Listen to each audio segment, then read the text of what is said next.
Shalom, Kahalab, Yahweh, Ba'ashim, Yahweh Shai, Ba'ashim, Rakakadash. All praises and glories definitely due, especially in the times we're living in. Much honors and respect to the apostles and others, great millstone, and to all the brothers out there doing the work in sincerity and truth, rightfully dividing word of truth. You do that through your precepts. I say shalom. Back to another quick four-part lesson. I'm going to tell that Trump says the death penalty, a proper punishment. As you can see the word there, all right?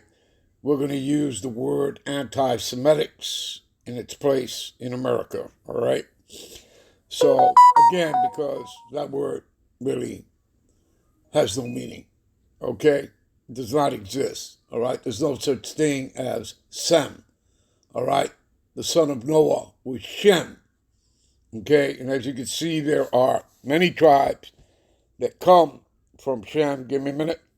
All right, you read this here. The sons of Shem, Elam, Ashur, Arphaxad. We come out of Arphaxad.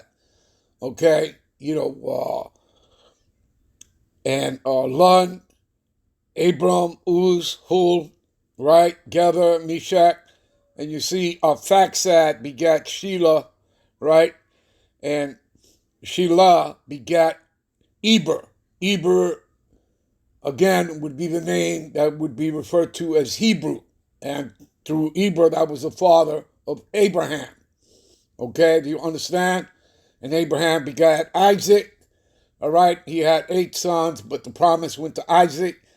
And from Isaac, it went to Jacob, who had Jacob and Esau, but the promise didn't go to Esau, who's the father of the Edomites. It went to Jacob, the progenitor of the 12 tribes, which is made up of you Negro Latinos and Native Americans.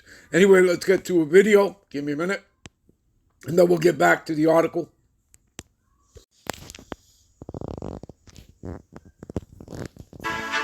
Further complicating this already ridiculously complicated issue is the Khazarian conversion of Judaism around the 8th century. The Khazars were a pagan Turkic tribe of peoples that had settled in the area of modern-day Ukraine, Crimea, and Kazakhstan. Like all empires, they eventually were dispersed, and these people migrated into other areas like Russia and Europe. This is why anyone who claims to be a Jew today cannot reliably trace their ancestorship to the biblical Israelites, or even the tribe of Judah. It is impossible because no records exist. And it is also impossible because there have been so many infiltrations of pagan tribes into what it means to be a Jew.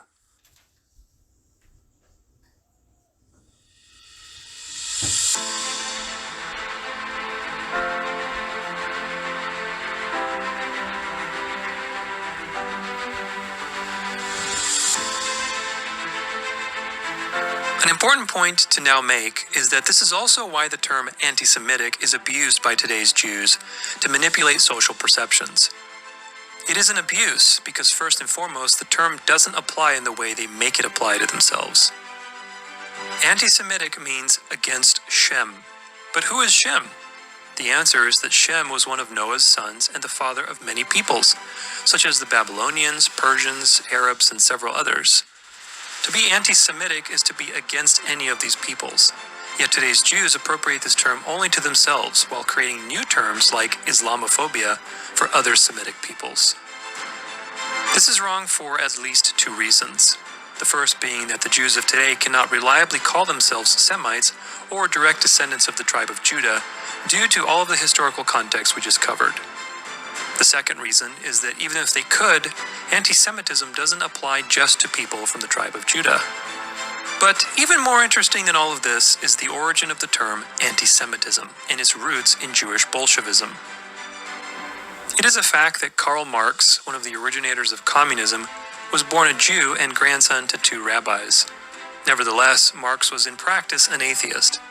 Leon Trotsky, a major figure of the Bolshevik Revolution, was also an atheist Jew.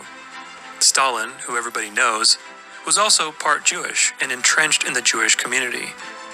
Stalin's official ethnicity was Georgian, but there is evidence he was part Ossetian, which was a group of people around Georgia and Russia. Why this is important is because Stalin's surname, Zhugashvili, was a Georgianized Ossetian version of Jugashvili.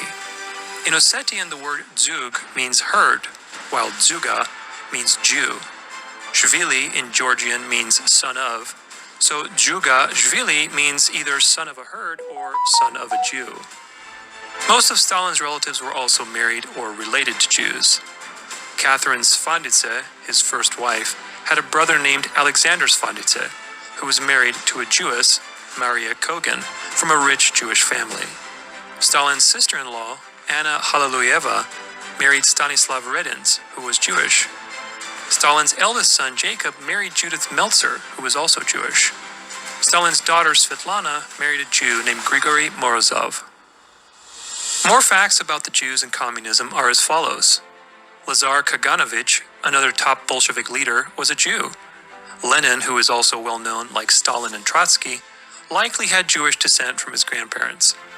In fact, most of the heads of the secret police, Gulag administrators, and famous Bolshevik terrorists were all Jews.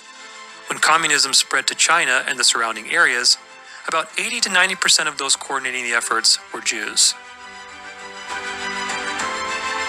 Why all of this matters is that the term anti-Semite or anti-Semitic did not exist up until the 20th century. For the countless times that the Jews were overthrown and destroyed by pagan empires, or later when they were expelled from European countries and banned, not a single time was the word anti-Semitic ever used by anyone, Jew or Gentile. So, what changed? The answer is Bolshevism. Just like the CIA would later do with the assassination of Kennedy by creating the term conspiracy theorist to discourage criticism or analysis of the government's role in subterfuge, so too did the Bolsheviks do several decades earlier with their communist revolutions. People knew that most of the Bolsheviks were Jews or married into the Jewish elite and saw what was happening. And as a result, any criticism of the Jews was sharply outlawed and punished with torture or death. This is where the term anti-Semitism comes from. It doesn't come from the Bible, it doesn't come from God, and it doesn't even relate to actual Jews from Judea.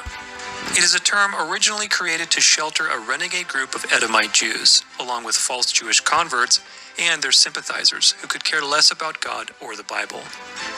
Today it is used as a thought-stopping device when any form of criticism is directed at Zionism, the Zionist state of Israel, the mainstream World War II narrative, or the Jewish power structure that exists across the world. It is obvious for anyone with a few minutes on their hands to Google the early life of politicians, CEOs, pharmaceutical industry leaders, banking leaders, and people in Hollywood or the media.